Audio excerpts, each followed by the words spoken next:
నేను ధైర్యపరచే దైవాత్మ స్వరము, నేను ఆదరించే ఆదరణ స్వరము, నేను ధైర్యపరచే దైవాత్మ స్వరము, నేను లేవనెత్తే రక్షకుని స్వరము, నేను ఓదార్చే పరిశుద్ధాత్మ స్వరము, ఆదరణ నీ కొరకే, దైవాదరణ నీ కొరకే.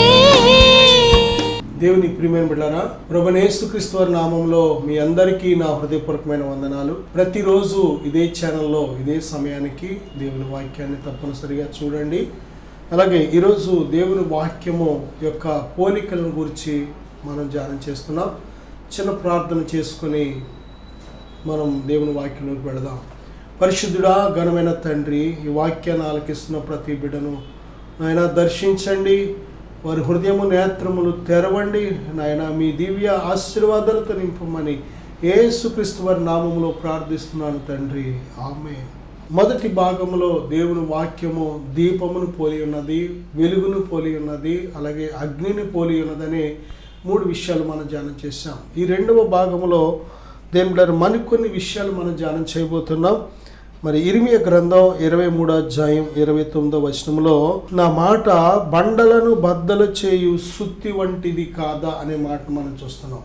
దేవుని వాక్యం దేనితో పోల్చబడిందంటే సుత్తితో పోల్చబడింది. దేని పిల్లరా, నిజమే, చాలా కరడుగట్టిన హృదయాలు, భయంకరమైన హృదయాలు, మొండి హృదయాలు, చాలా మూర్ఖ హృదయాలు, కఠినమైన హృదయాలు ఈరోజు మెత్తని హృదయాలుగా మారి దేవుని సేవ చేసేవారుగా, దేవునిని సేవించేవారుగా, దేవుని యందు విశ్వాసం నుంచి విశ్వాసులుగా సాగేవారుగా, దేవుని దగ్గర గొప్ప గొప్ప భక్తులుగా సాగేవారుగా ఉన్నారు. వారిని మనం చూస్తున్నాం.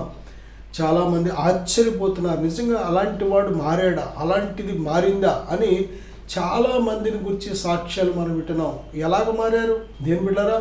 వారి హృదయాలు ఎలాగ మార్చబడి అంటే వాక్యము శక్తివంతమైనది, ఇది సత్యం. ఇది దేవుని యొక్క పరిశుద్ధ గ్రంథంలో వ్రాయబడిన ప్రతి మాట సత్యం. ఎందుకంటే సత్యవంతుడైన దేవుడు తన ఆత్మచేత మరి తన సేవకులైన వారిని, ప్రవక్తలైన వారిని, అపొస్తలులైన వారిని ఆయన కొద్దిమందిని తల్లి గర్భంలో ఉండగానే సిద్ధపరచుకొని, ప్రత్యేకించుకొని, పిలుచుకొని, ఏర్పాటు చేసుకొని ఆయన తన ఆత్మచేత నింపి వ్రాయించిన మాటలు. అందులో ప్రతి మాట కూడా సత్యం. దేవుని వాక్యము సత్యము అని బైబిల్ చెప్తుంది. దేని బిడ్డరా, ఎందుకంటే దేవుడు సత్యవంతుడు కనుక ఆయన నోటి నుంచి వచ్చిన ప్రతి మాట కూడా సత్యము. యోహాను సువార్త 8వ అధ్యాయం 44 నుంచి కానీ మనం చూసినట్లయితే ఆయన అంటున్నారు కదా, నేను సత్యమనే చెప్పుచున్నాను అంటున్నారు ప్రభు.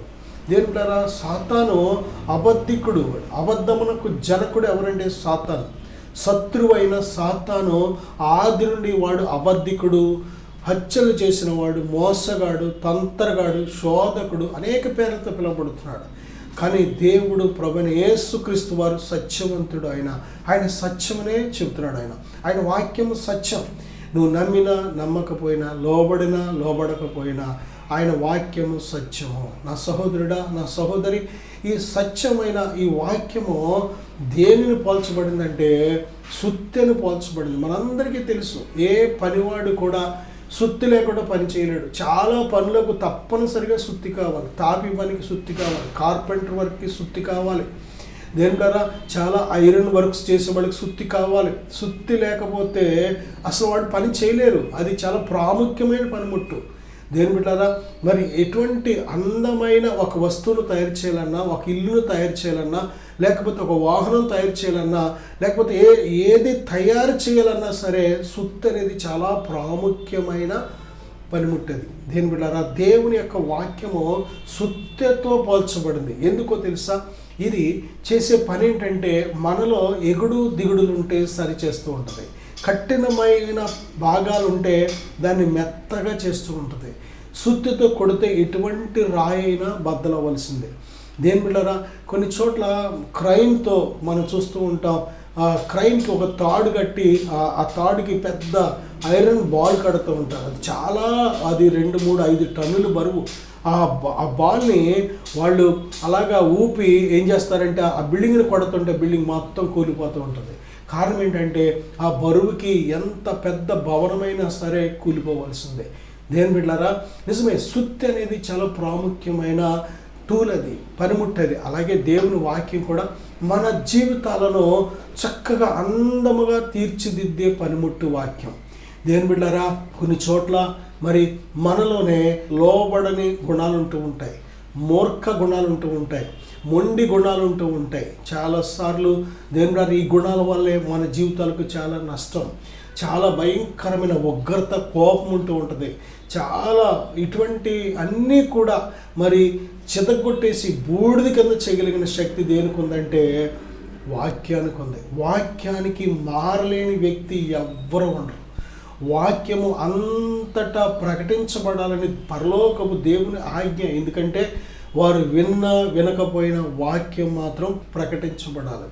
దేని ద్వారా వాక్యానికి లోబడితేనే, వాక్యం దేవునిదని, దేవుడై ఉన్నాడని నువ్వు నమ్మినట్లయితే ఆ వాక్యానికి నువ్వు లోబడగలుగుతావు. ఆ వాక్యం నేను సరిచేయగలుగుతుంది, వాక్యం నేను బద్దలు కొట్టగలుగుతుంది. దేని బిడ్డలారా, మనలను దేవుడు పనిముట్లుగా చేయలేదు. పనిముట్టు ఎక్కడ పెడితే అక్కడ ఉంటుంది కాబట్టి మనం దాన్ని కొడుతూ ఉంటాం.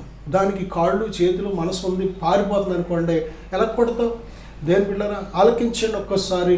మనందరికీ దేవుడు ఏమి ఇచ్చాడంటే స్వతంత్రం ఇచ్చాడు. ఆ స్వతంత్రత మనం దుర్వినియోగం చేసుకుంటున్నాం. అందుకే దేని బిడ్డలారా, దేవుడు చెప్తున్నాడు, మన ముందు మంచి చెడు 2 పెట్టాడు, కీడు మేలు 2 పెట్టాడు, జీవం మరణం 2 పెట్టాడు, పరలోకం నరకం 2 పెట్టాడు, సత్యము అసత్యం 2 పెట్టాడు. ఏది కావాలో నీ ఇష్టం. నేను బ్రతికించేది కావాలా, చంపేది కావాలా? నిన్ను బాగు చేసేది కావాలా, నాశనం చేసేది కావాలా? నిన్ను రక్షించేది కావాలా, నిన్ను నరకానికి ఇడ్చుకెళ్ళేది కావాలా? ప్రతిదీ కూడా స్వతంత్రత మనకి ఇచ్చాడు దేవుడు. ఏ వ్యక్తిని బలవంతంగా ఏ వ్యక్తిని దేవుడు ఆయన చేయడు. ఎందుకంటే బలవంతంగా ప్రేమించే ప్రేమ కాదు, భక్తి కాదు, ప్రార్థన కాదు, విశ్వాసం కాదు. అసలు బలవంతంగా చేసేది ఏది కూడా దేవుడు అంగీకరించడం. దేవునికి కావలసింది సత్యాన్ని తెలుసుకొని ఏ వ్యక్తి అయితే సత్యవంతునికి లోబడతారో వాళ్ళే దేవునికి ఇష్టలు. దేని ప్రియబిడ్డలారా, ఇక్కడ మనం చూసినట్లయితే దేవుని వాక్యం దేనితో పోల్చబడింది అంటే సుత్తితో పోల్చబడింది. దేవుని బిడ్డ, నీ కుటుంబంలో కానీ, నీ బంధువర్గంలో కానీ, నీ స్నేహితులు కానీ ఎవరైనా భయంకరమైన కఠినమైన రాళ్ళు వంటి మూర్ఖులుగా ఉన్నారా? భయపడకు, ప్రార్థన చేయి, వారికి దేవుని వాక్యం అందివు. దేవుని వాక్యం అందిస్తే ఆ వాక్యమే వారిని మౌల్డ్ చేసే శక్తివంతమైనది, చాలా మెత్తని హృదయాలుగా మార్చగలిగింది.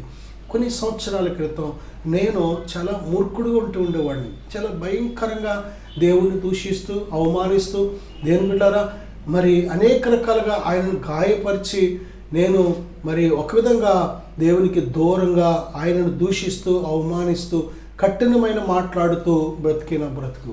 కానీ వాక్యము ఎప్పుడైతే నా చెవిని పడిందో, నా హృదయంలోకి వెళ్ళిందో, ఆ వాక్యం కఠినమైన నా హృదయాన్ని బద్దలు కొట్టడం జరిగింది. ఎప్పుడైతే వాక్యం నన్ను దేని బిడ్డలారా ఒక నూతన సృష్టిగా నిర్మించడం ఎప్పుడైతే జరిగిందో నా జీవితం పూర్తిగా మారిపోయింది. చాలామంది అనుకున్నారు వీడు మారిపోయాడు, ఎవరో మార్చేశారు అనుకున్నారు. కాదు, సత్యము నన్ను మార్చింది.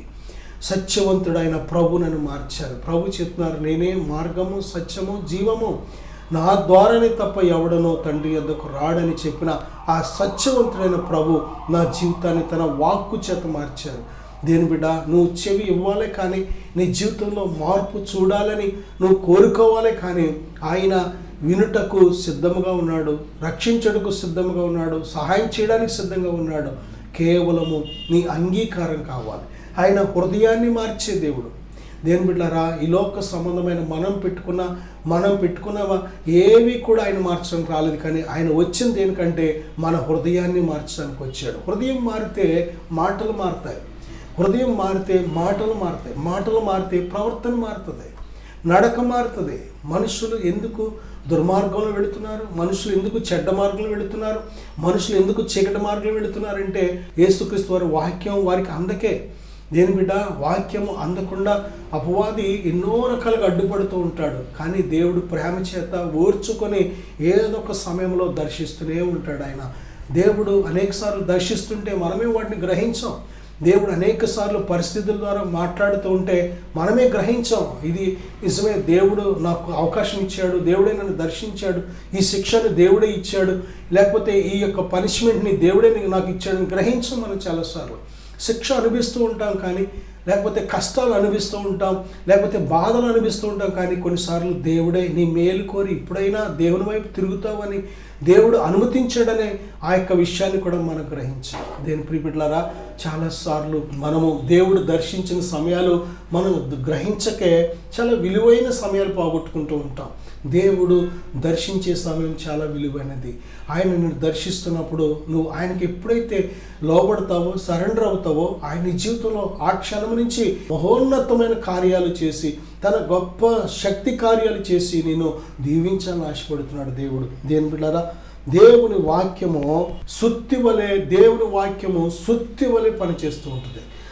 మరి రెండవదిగా చూస్తే మత్తయి సువార్త 13వ అధ్యాయం 18వ వచనం, అలాగే పేతురు మొదటి పత్రిక 1వ అధ్యాయం 21వ వచనం, అలాగే యాకోబు రాసిన పత్రిక 1వ అధ్యాయం 21వ వచనం కానీ మనం చూసినట్లయితే దేవుని వాక్యము విత్తనముతో పోల్చబడింది. దేని బిడ్డారా, రావి చెట్టును చూడండి, లేక మర్రి చెట్టును చూడండి, వాటి విత్తనాలు చాలా చిన్నగా ఉంటాయి, చాలా చిన్న సైజులో ఉంటూ ఉంటాయి, ఆవాలు గింజల రూపంలో ఉంటూ ఉంటాయి.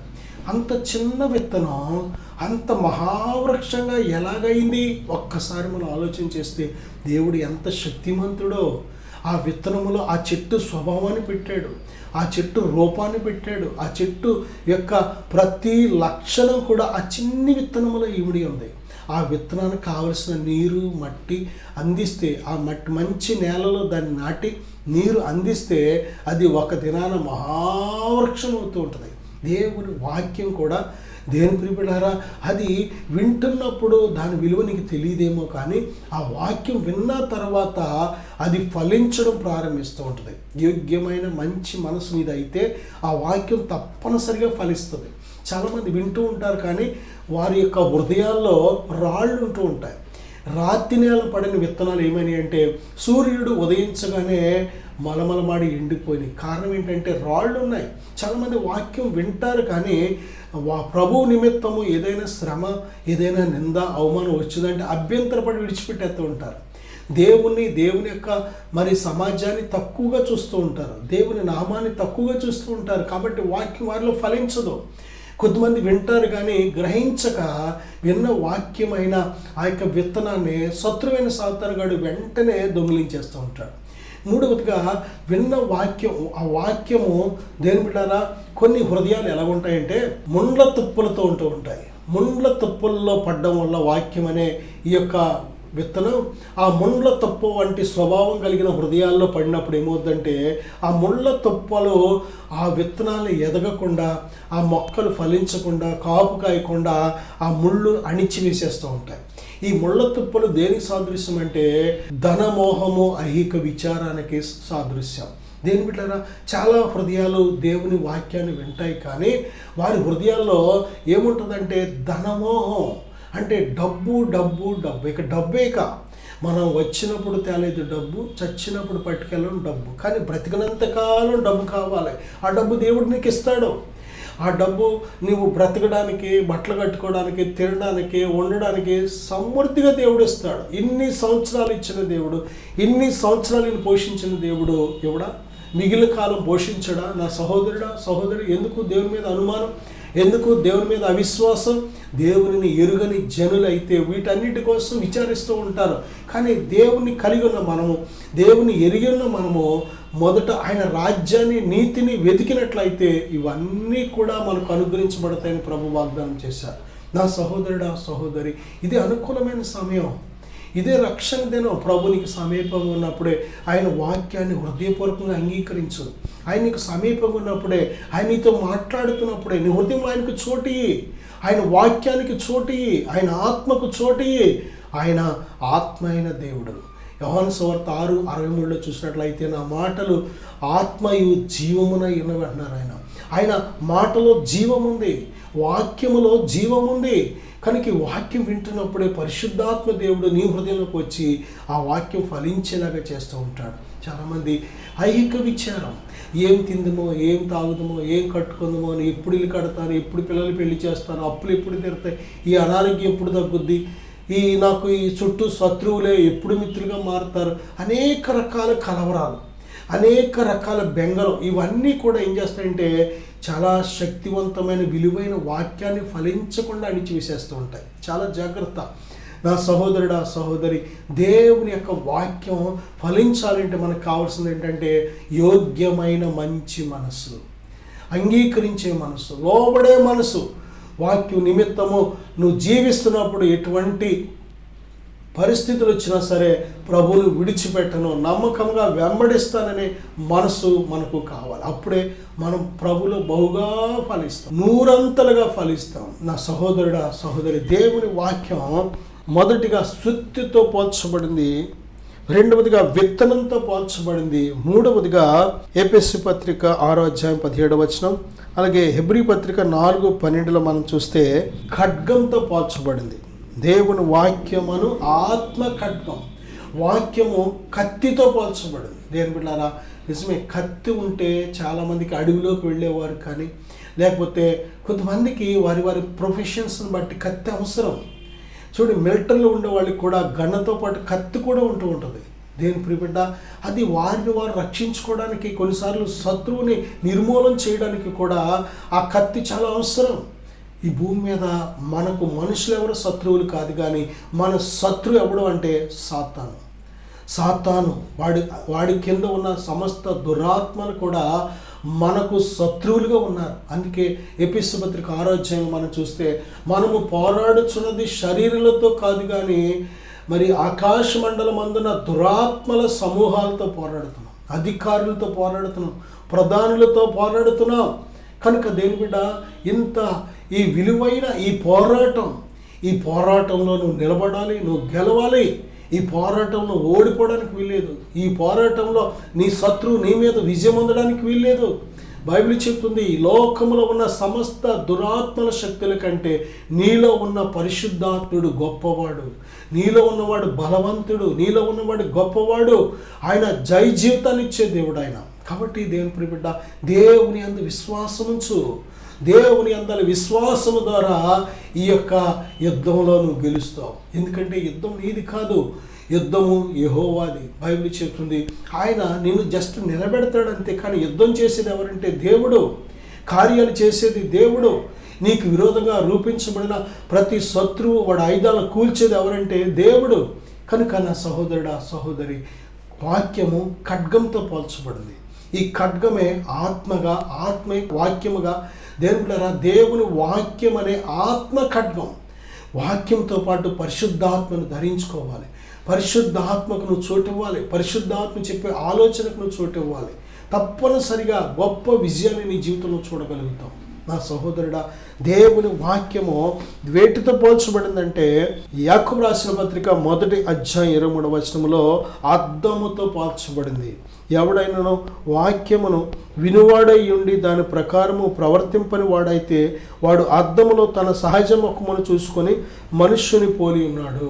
తన సహజ ముఖమును చూసుకొని మనుష్యుని పోలి ఉన్నాడు. దేని బిడ్డారా, మనం ఏదో అద్దం దగ్గరికి ఎందుకు వెళ్తామంటే తల ఎలాగుంది, ముఖం ఎలాగుంది, అన్నీ ఒకవేళ కంట్లో బుసులు ఉన్నాయా, లేకపోతే తల చెరిగిపోయిందా, లేకపోతే దేని బిడ్డారు ప్రతిరోజు స్త్రీలు కానీ పురుషులు కానీ అద్దం దగ్గరికి వెళతారు. ఎందుకో తెలుసా?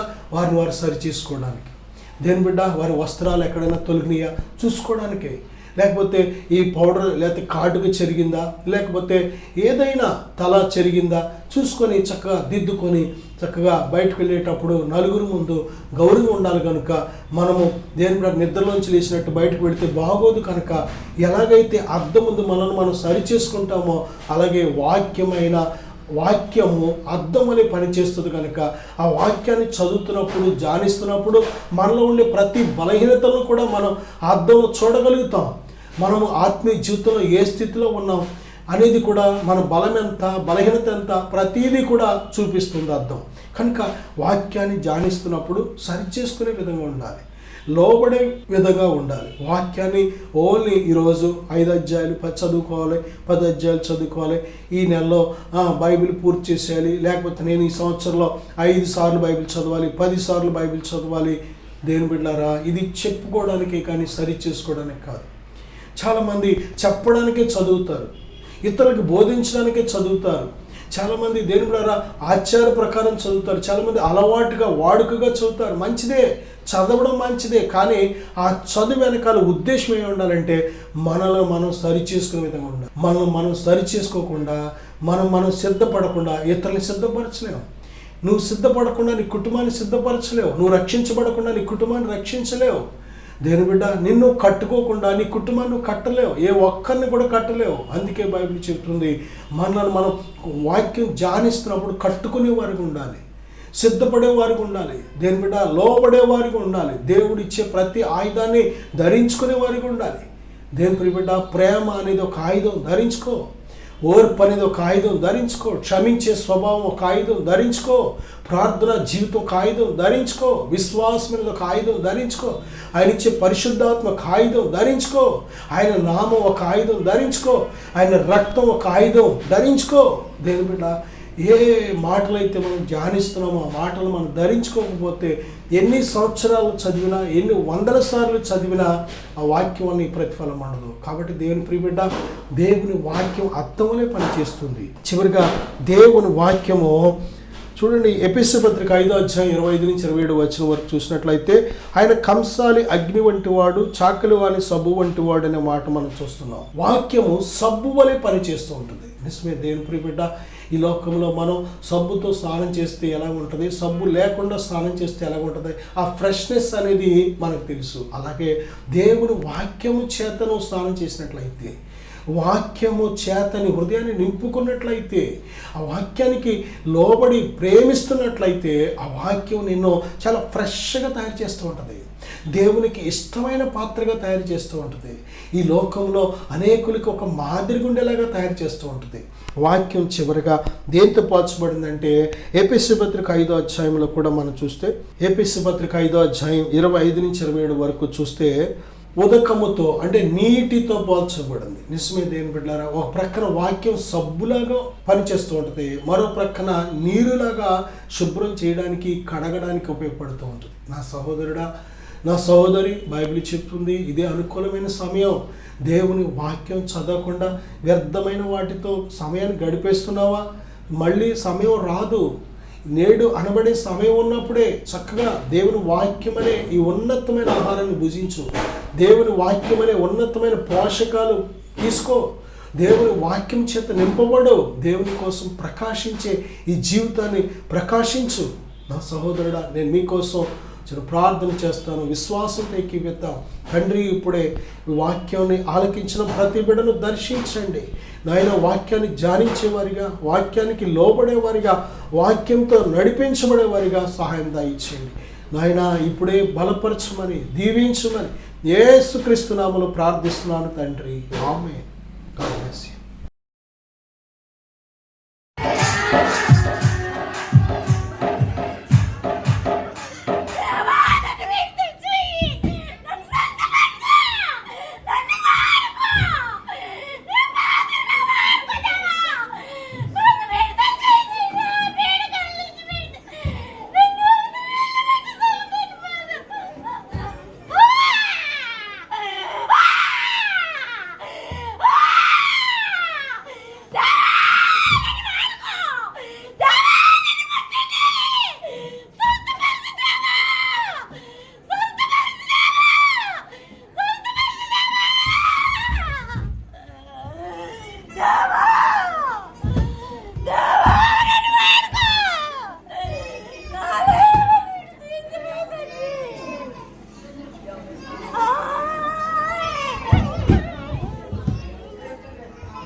నన్ను వాడుకుంటా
వెళ్ళిపోండి.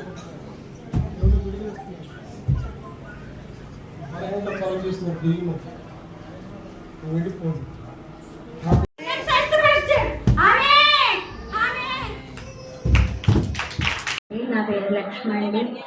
గత నెలలుగా నేను చాలా ఇబ్బంది పడుతున్నానండి. నాలో దురాత్మ అయితే తెలియదు, లేకపోతే నాకు ఈ బాధలో తెలియదు. 8 హాస్పిటల్ తిరిగానండి, కానీ ఫస్ట్ శుక్రవారం చేయించుకున్నాను, కొంచెం స్వస్థత చేసింది. మళ్ళీ 2వ శుక్రవారం కూడా నేను చేయించుకోవాలని నాలో ఆశ ఉందండి. ఉన్నప్పటికీ వదిలిగారిని అడిగితే తర్వాత చేయించుకుంది కానీ అమ్మన్నారు. అన్న తర్వాత నేనే వచ్చేసాను, ఇంకా పిల్లల వెనకాల వచ్చేసాను. ఇక్కడికి వచ్చేపాటికి ఏంటో నాకైతే తెలీదు. తలలో నుంచి చాలా బాధ వచ్చింది. బాధ వచ్చి జుట్టు పీక్కుండా వరకే తెలుసు. పైకి ఎక్కాను, ఇంకా ఎలా పడిపోయానో నాకే తెలీదు. 2 సార్లును వెనుపోస చాలా తెల్లని నొప్పి చేసింది. తల అయితే బరువు అప్పుడే తగ్గింది. కానీ 6 నెలలు బట్టి నేను ఎలాగున్నానో ఎలా చేస్తున్నానో నాకే తెలియలేదు. నాకు దేవుడు గొప్ప విడుదల ఇచ్చాడండి, చాలా మంచి శక్తిని బలాన్ని ఇచ్చాడండి. 6 నెలలు అయిందండి నేను ఇలా తయారయ్యి. మళ్ళీ దేవుడు నాకు ఈరోజు మంచిగా ఇలాగ ఇచ్చాడండి. నాకు నాలో ఉన్న దురాత్మ పోయిందండి. ఈ కీడెనక లేదు మేలుందని నమ్ముచున్నానండి. అలాగే నా కుటుంబం అంతా సన్నిధిలో ఉండాలని ఒక ఆశ అండి. ఇంక నాకు ఏ ఆశ లేదండి. నా జీవితకాలం అంతా దేవుడికి రుణపడండి, దేవుడితో నడుస్తానని వాగ్దానం చేశానండి. ఈ రోజు నుంచి నాలో ఉన్న దురాత్మలు అయితే, చెడు చూపులు అయితే, పాపక్రియలు అయితే ఏమీ లేకుండా దేవుడి కొరకే బతకాలని నేను నిర్ణయం తీసుకున్నానండి.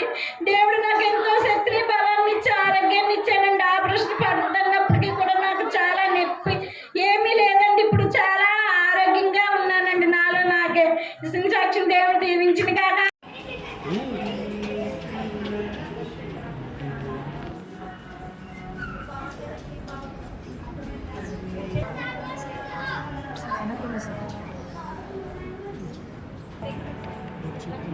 తలగా చేయబోతుంది,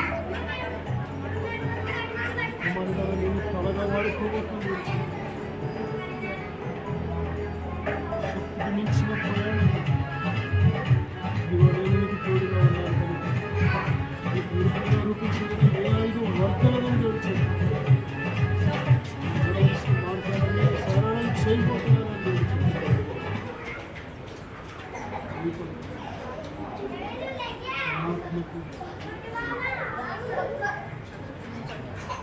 ఆత్మని మీద తోడుగా ఉంచి ఉన్నాను. ఆత్మ మీద ఉంచి ఉన్నానని తెలుసు.